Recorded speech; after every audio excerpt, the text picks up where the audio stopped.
네, 출애굽기 22번째 시간입니다. 14장 후반부 같이 살펴보도록 하겠습니다. 이스라엘 백성들이 바로의 군대를 보고 나서 굉장히 모세를 많이 원망했죠. 그런데 모세는 그 바로의 군대를 보면서 다른 반응을 보였습니다.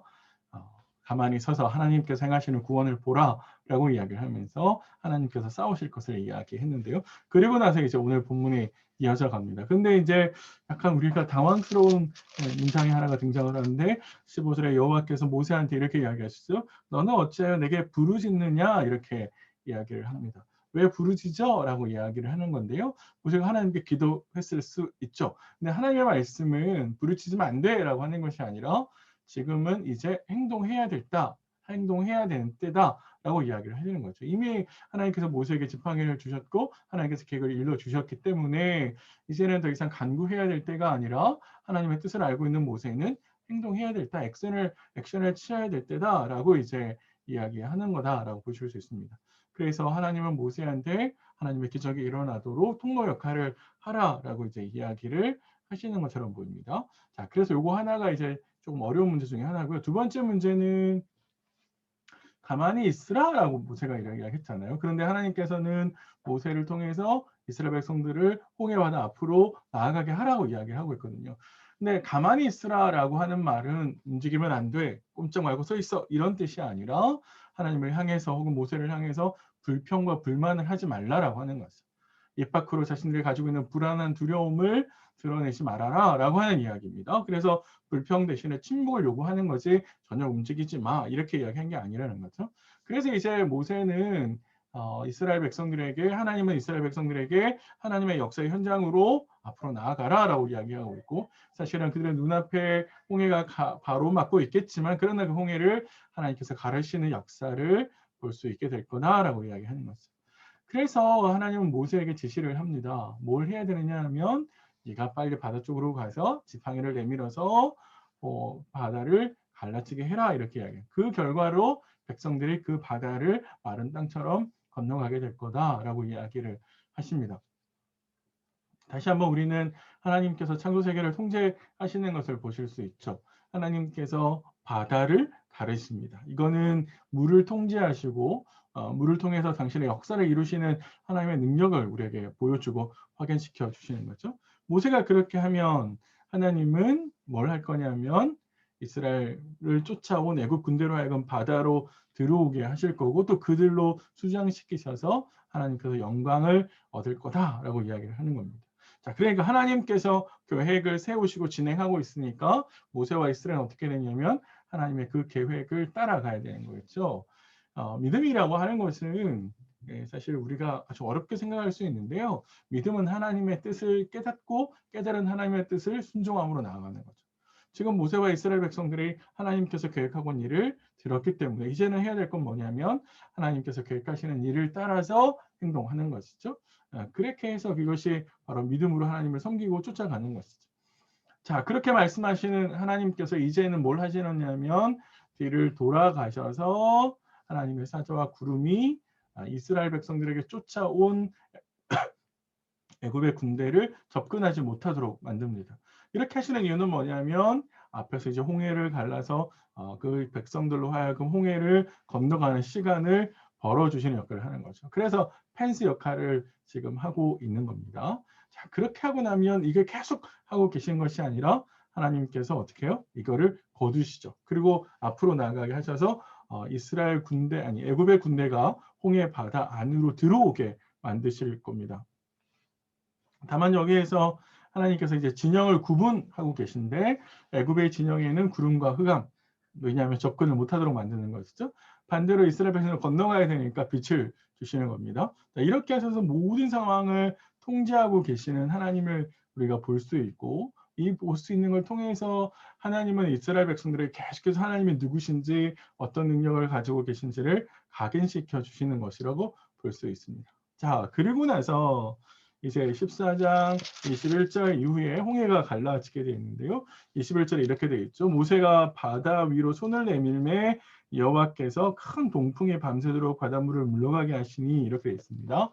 모세가 액션을 취했지만 실제로 바다를 가르게 하는 장본인은 모세가 아니라 하나님이죠. 하나님께서 모세를 통해서 그러니까 모세는 하나님께서 일하시는 통로 역할을 하는 겁니다. 자, 그렇게 하면서 홍해 바다가 갈라지게 됐는데 이스라엘의 마른 땅 위를 건너가게 됩니다. 하나님께서 창조하셨을 때 한번 창세기 1장을 살펴보셔요. 육지와 물을 분리시키시잖아요. 물이 다 덮고 있었는데 하나님께서 묻이 드러나게 하셔서 바다와 묻을 구분하셨죠. 마찬가지로 여기에서 똑같이 하나님께서 바다를 가르시면서 묻을 드러나게 하십니다. 그래서 그 마른 땅 위를 이스라엘 자손이 건너가게 하시죠. 그러니까 물을 통제하고 계신 것이죠. 사실 성경에서 물은 혼돈의 주체이기도 하고 하나님께서 마치 정복하셔야 되는 어떤 대상으로 그림을 그리고 있는데 여기에서는 하나님께서 통제하고 계시다라고 하는 것을 우리에게 명확하게 보여주고 계십니다. 네. 그리고 나서 하나님은 이스라엘 백성들을 쫓아 들어온 애국 군대를 어지럽게 만드십니다. 왜 그럴까요? 들어오게 하시고 나서 그대로 놓아주고 나면 빠져나가 버리겠죠. 빠져나가면 수장시킬 수 없잖아요. 그러니까 하나님께서 그대로 혼란스럽게 하고 바퀴를 빼버리시는 이유가 빠져나가지 못하도록, 그래서 홍해 바다에 덮으시도록 하시는 것이죠. 이것이 하나님께서 전략을 보여주고 계시는 겁니다. 그래서 특별하게 하나님께서 애국 군대를 심판하게 하시는 것이죠. 바로는 까먹었죠. 사실 하나님께서 어떤 분인지 그의 마음이 변하면서 사실 그가 권력의 자리에서 하나님과 대항할 수 있다라고 생각했지만 하나님은 그런 바로의 오만을 이렇게 심판하려고 하십니다. 그래서 하나님께서 어떻게 하시냐면 바로의 모세에게 다시 지시를 하셔서 이행하게 하십니다. 다시 이제 모세가 손을 내밀었죠. 그러니까 애굽 사람들과 그들의 병거 위로 물이 넘쳐 흐르기 시작을 합니다. 하나님께서 계속 모세를 통해서 지시하시고 모세를 통해서 명령하시는 이유는 뭐냐면 모세가 이제 앞으로 계속 가나안 땅까지 이스라엘 백성을 이끌고 가야 되는 사람이잖아요. 그런 면에 있어서 모세의 말에 신뢰를 쌓도록 하는 것이죠. 백성들이 하나님께서 모세를 통해서 하시는 말씀을 들을 수 있도록 순종할 수 있도록 그렇게 모세의 리더십 권위를 세워주시는 거라고 볼 수 있고요. 또 하나의 재미있는 것은 하나님께서 물의 흐름과 멈춤을 통제하고 있다라고 하는 것입니다. 우리 성경 다시 좀 보실까요? 27절과 28절에 보시면 물을 다시 흐르게 하시는데 물이 계속 흘러가는 것을 하나님께서 딱 멈추게 하셔서 길을 내셨고 길을 내셨다가 다시 이스라엘 백성들이 다 건너고 나니까 물을 다시 흐르게 하셨다라고 되어 있습니다. 아까 말씀드린 대로 하나님께서 계속해서 창조 세계를 통제하고 계신다라고 하는 것을 우리에게 보여주고 있는 것이죠. 네, 그리고 나서 물이 흐르니까 미처 빠져나가지 못한 바로의 군대들이 물속에 빠져서 수장하게 됩니다. 사실 바다가 물이 하나님께서 악을 심판하시는 도구로 활용하고 있는 것이고요. 또 바로의 군대는 하나도 남지 않았다라고 기록되어 있습니다.